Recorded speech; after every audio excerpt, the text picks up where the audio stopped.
I'm the Chief Returning Officer of the UMSU elections this year. As you know, there are executive elections as well as an election for certain community reps and 2 referendum questions. Today we're going to hear from representatives from each of the 5 slates running for executive positions. Tomorrow, in the Fireside Lounge at noon, we'll have a forum for reps from the registered referendum sides and the community reps. Community reps representing the community of women, community of students living with disabilities, LGBTQ asterisk students, and international students. Unfortunately, there were no nominees this year for the Aboriginal student community. But today, before you have for us our representatives from each of the 5 slates, we're going to let them introduce themselves. I'm also going to introduce now the moderator, Craig Adolph. He's the editor-in-chief of the Manitoban. I'm going to turn it over to Craig.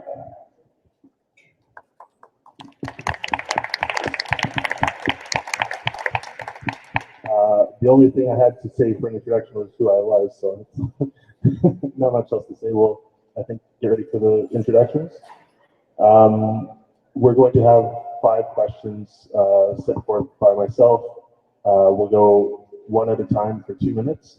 You'll get a 30-minute warning or stop before 30 seconds, and we might ask follow-ups if there's any sort of ambiguities or things worth following up on with that extra 30 seconds. So for each of the questions, we'll sort of move down the line and start with a different slate. And we'll also be taking questions that we will follow up with at the end. So we'll have time for another 2 or 3 questions at the end from people in the audience.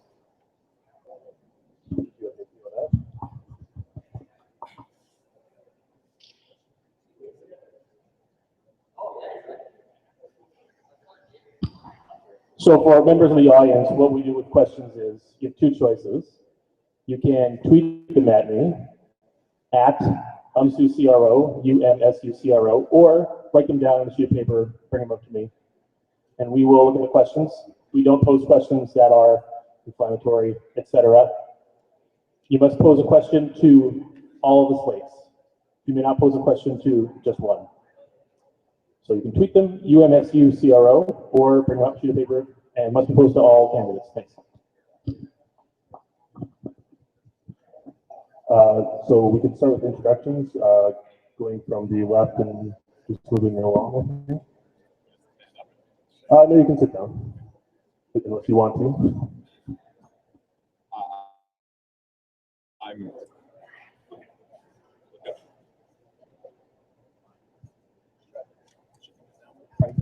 Hello.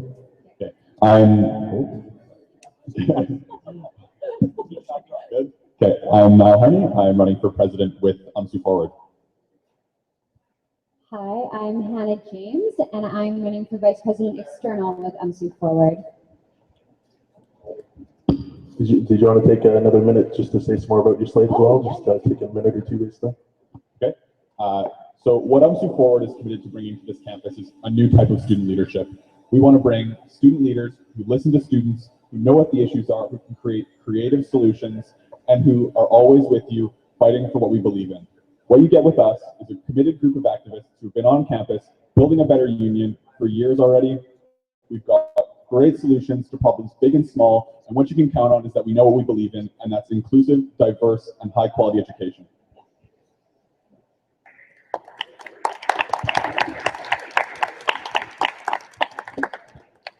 Hi, just so y'all can see me. I'm Zachary Leclerc. I am currently your vice president internal, and I'm running for re-election as president in the UMSU elections as an independent. What I can guarantee with from me in office is you will have a mixed team next year. The problem with slates is you get groupthink going in. As good as everyone's intentions are, you're still focusing on who voted you in and your agenda throughout the campaign. If I'm voted in office, inevitably, there will be a mixed team, and we'll have to bring ideas from around campus, collaborate together, and truly move forward a group initiative for our university. Thank you.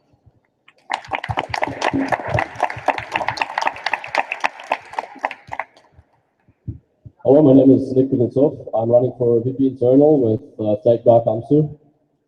our slate is free of the influences of all political parties there are. We will bring UMSU back to its students. We will transform the businesses of UMSU into student services. Students are already aiding heavily those businesses, and we will not allow those businesses to take profits off of the students again. We'll make profits for those businesses run for development, not for the coffers. We will address our market monopoly on food on Bannatyne and Port Garry campuses on the Campo. We'll address the residents' food quality, especially the Pembina Hall building, where there have been cases of even food poisoning. We will address the recently closed archive, where there is going to be, we will reopen the archive and we will move it to a more suitable position. Hello.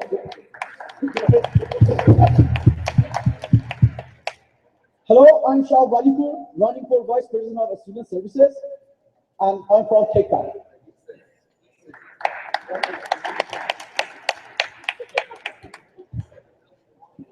Hi, good morning.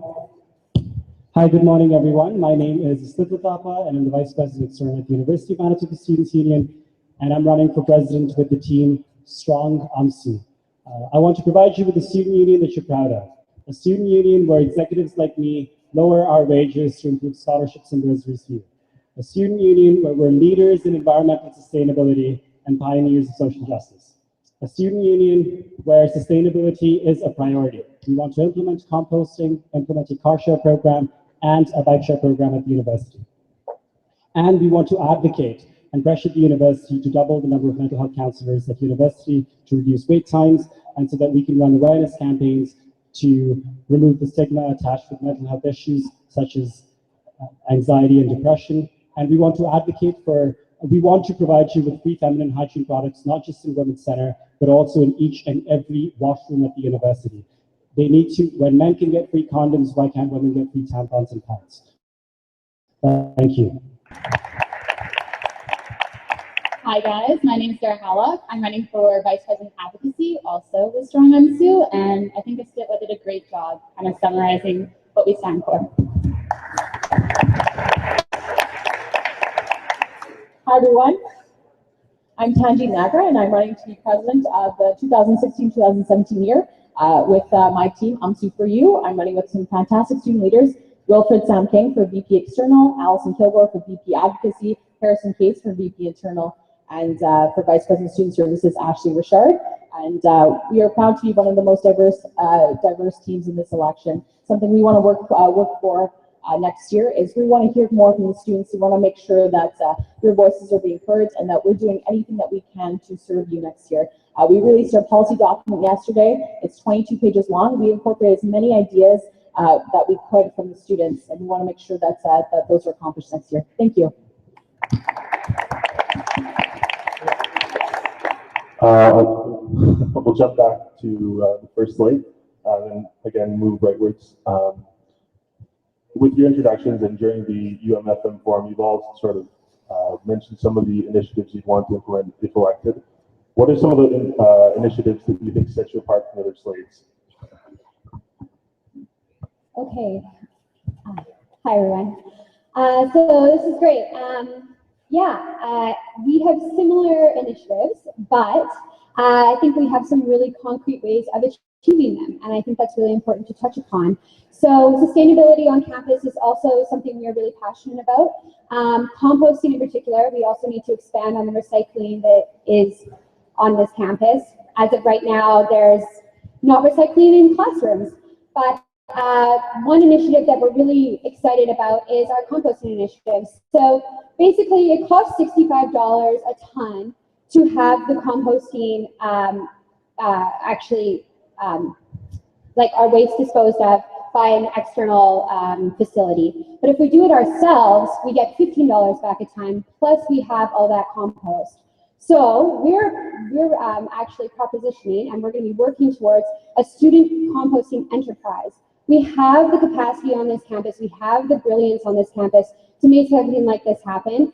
So why not harness that and make an actual social enterprise on this campus and do things more make sure that our campus is a leader in environmental sustainability.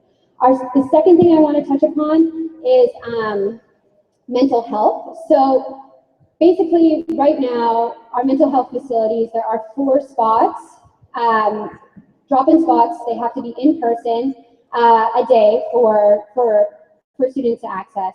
We want to expand upon that, but we also want to push towards a student crisis line. So that would be collaborating with other universities. We have our own needs as students, so why not have a specific student crisis line that we can have our issues touched upon, and it will take be in collaboration with clinic, in collaboration with other universities throughout the province.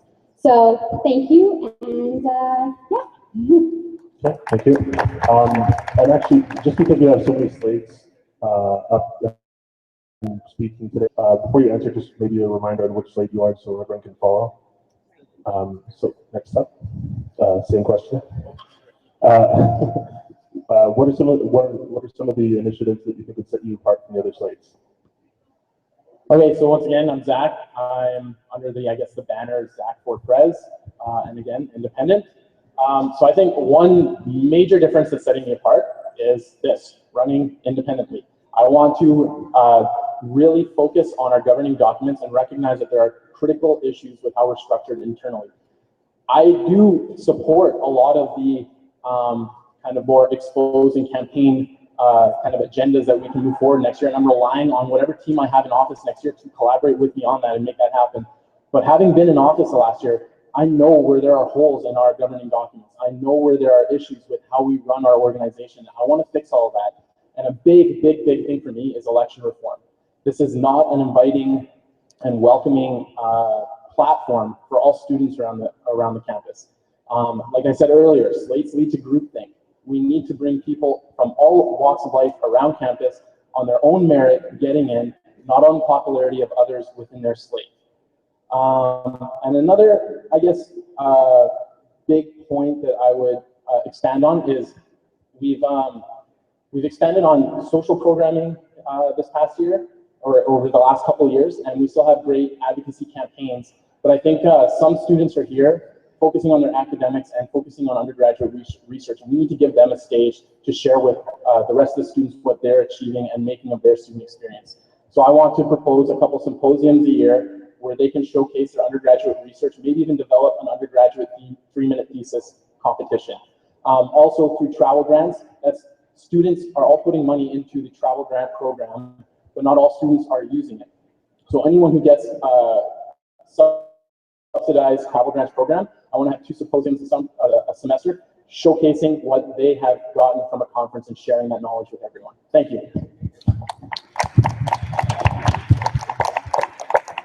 Next up. Tekrar Council, Nick Kuznetsov. To make sure that everybody's voice is heard, every student has a chance to say and voice their concern and show their progress and ask us about our progress. We will institute a monthly town hall meeting, and we will institute an open door policy that will be truly open door. In fact, there won't be any doors. It will be held on neutral grounds where students might approach us one-on-one in a suitable, comfortable environment. Also, we're instituting a transparency committee to make sure that UMSU is running efficiently and fairly to students, to the administration, and to itself. And my running mate, Shahab, is going to explain how we're going to increase majorly the funding for student groups without dipping into the budget. Yeah. Hi, I'm Shahab Walipur from Takeback. So as you know, the past year, our UMSU executives, UMSU and the students got really separate from each other. Our students has right to decide for their future, for their school. We are going to look on the process of the hiring profs. Because right now, we are, a lot of our profs getting retired, 3 profs getting retired, but we are hiring 1 prof. And then the quality of the education is the most important thing. We have to work on it. Because our university ranking goes down really fast. We have to make it up, keep it up. And for student groups, we have over 150 student groups in University of Manitoba. And we have only $40,000 budget for them. We have to increase this budget because they are heart of the school. We have to support them. We have to, for these things, I'm a current president of the Big Course Group of Yahweh. We got really independent from the UMSU because we raised our own money and we made the partnership. We are going to do this for all the student groups. We have this power to make a fundraising for students and a sponsorship for students. Thank you so much. You're listening. Next up.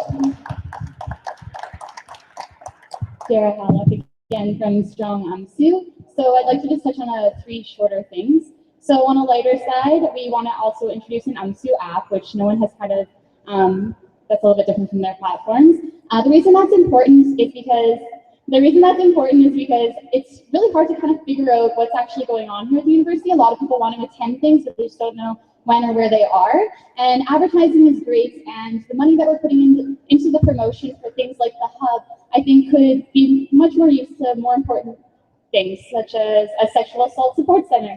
Unfortunately, that is a reality, that it's a problem here on campus, and it's a problem across the country. Other universities have opened sexual assault support centers. They've provided these resources to their students, not just for the people that have been assaulted themselves, but allies, survivors of them that come to university with these problems already. Another one of the things that I want to touch on is that these executives want to lower our wages because we feel that we could use the money from our salaries to give it back to you as much as possible. Our whole platform is really about delivering things directly to you as students, concrete initiatives from lowering our salaries directly, which another note that we've discussed is we would leave it up to UMSU Council how much we would lower our salaries by. So it's not us saying like this small amount that we're just going to take away and say that we did it. It'll be up to UMSU Council and the students. That money can go to scholarships, bursaries, hardship funds that will make a difference in direct students' lives. But thank you. Next up. UMSU for you. Something we want to do, we want to revisit the UPass for folks that take the bus to school. The current plan right now is for 8 months. We want to make this into 12. And also for folks that come to school on other sustainable means, by carpooling, by biking, things like that. We want to look into opt-outs for you as well. And we want to make this a top priority if elected, and to make sure that we're still scheduled for a start date of September 2016. In addition, we would like to implement heated bus shelters and also painted bike lanes as well. Thank you. We have one new candidate. Do you want to introduce yourself quickly? Next question, we'll start with Zach this time and then finish with the first lady. The University of Winnipeg recently approved an Indigenous course requirement after receiving a push from UWSA and individual students. If elected, is an Indigenous course requirement something you'd advocate for at the U of M? Okay, so I actually recently had, Zach for Prez, Zach. So I actually recently just did an interview with the Manitoban discussing this topic. And it's not that I'm against Indigenous course requirement, but I think we need to make steps towards it. So I know out of UMSU's earlier consultation for its pillar on Indigenous achievement, there was conversations with members of staff from Mekiziegamek, as well as students from the population, and the general consensus was that we would rather identify courses that are already hitting on topics of Indigenous learning to bridge to that point where we can have a mandatory credit and there's less animosity and pushback. So it's about building to that point. I'm personally against just an absolute Indigenous requirement next year. I think we need to build the steps towards it. Thank you. Next up. Thank you, UMSU. We believe that it is important that Canadian students learn and international students learn about the Indigenous population of Manitoba. However, considering the budget cuts that recently that were undergone, and the conditions of the absent preparation for such a measure, we believe that as a first step, it might be wise to have this course offered to students free of charge. If people are to be educated about Indigenous population, why not make it free for them? Why not make it accessible? Because some of the people are dropping off their loans, their study loans are not enough, they're dropping off of school. Some people are being taken back home because they cannot afford education. And let's make it more accessible. Let's make that course and the whole university more accessible to people. and I mean financially accessible. Okay. Next slide. Strong UMSU. Let me first start by saying that it's extremely important that we decolonize our university education systems.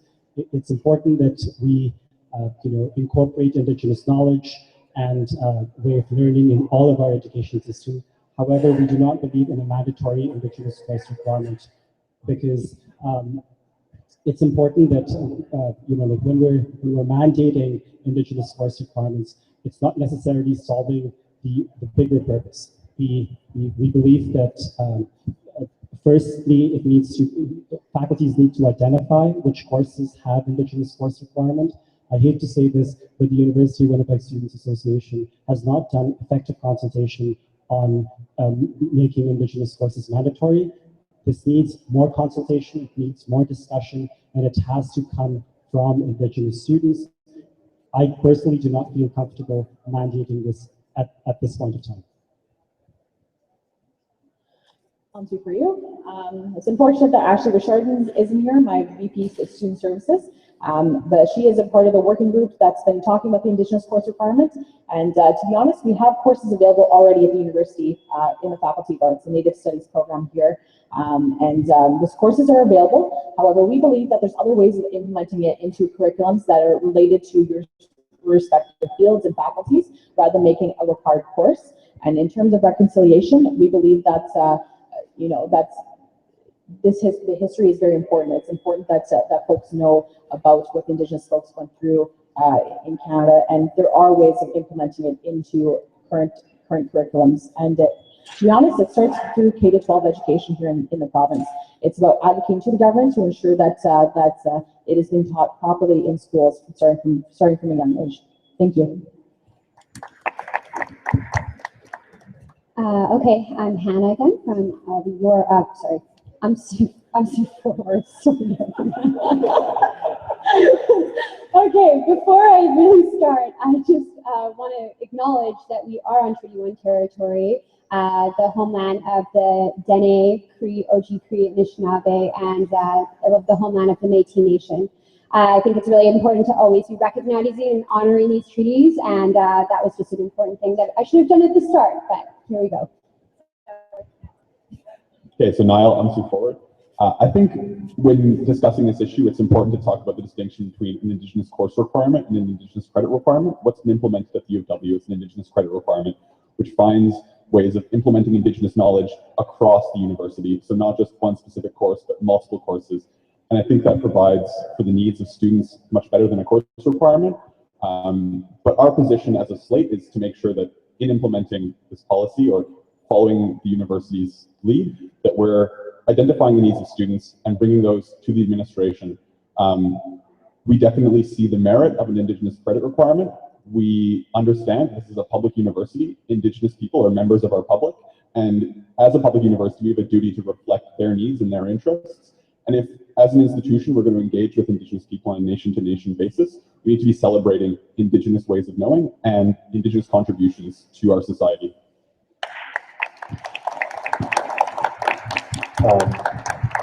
For the next question, we'll start with you. If the Progressive Conservatives form government after the April election, we're likely to see a change in direction regarding education policy and funding. How do you think a change in the party in power will affect UMSU's responsibilities and dynamic with government? Sorry. If the Progressive Conservatives form government after the April election, the April 19th provincial election, we're likely to see a change in direction regarding education policy and funding.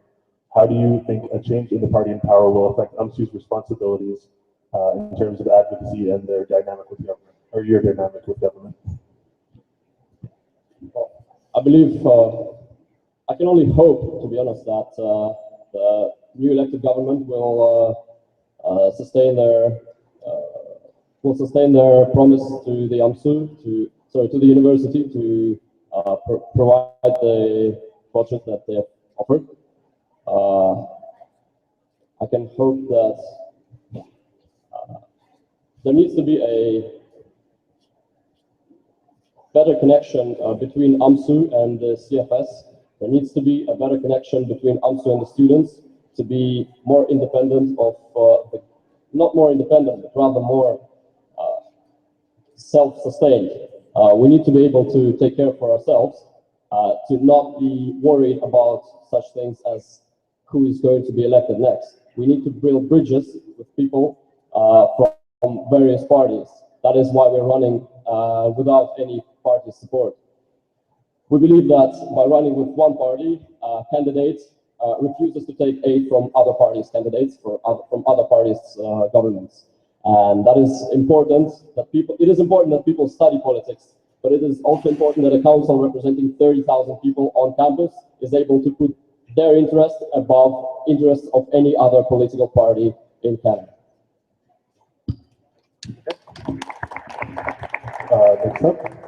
Stupapapa Strong UMSU. Irrespective of who gets elected, UMSU has a job to represent its students, and it's important that UMSU pressures the government to reduce tuition fees, work towards having more grants, and maybe eliminate tuition fees in the long run. It's important that we convert student loans into student grants, and irrespective of whether the Liberals get elected, the NDP gets elected, or the Conservatives, UMSU has a duty to represent its students and to keep the interests of the students at the forefront. Whoever gets elected and whoever gets elected from this side, we should be working with them and lobby towards improving or increasing more funding to universities, more scholarships and bursaries for Indigenous students, having a policy which grandfathers tuition fee hikes for international students. We saw massive hikes this year, and that is something that we have to stop. And our team is committed to pressuring the university and the province to increase funding for universities of higher learning like the U of M.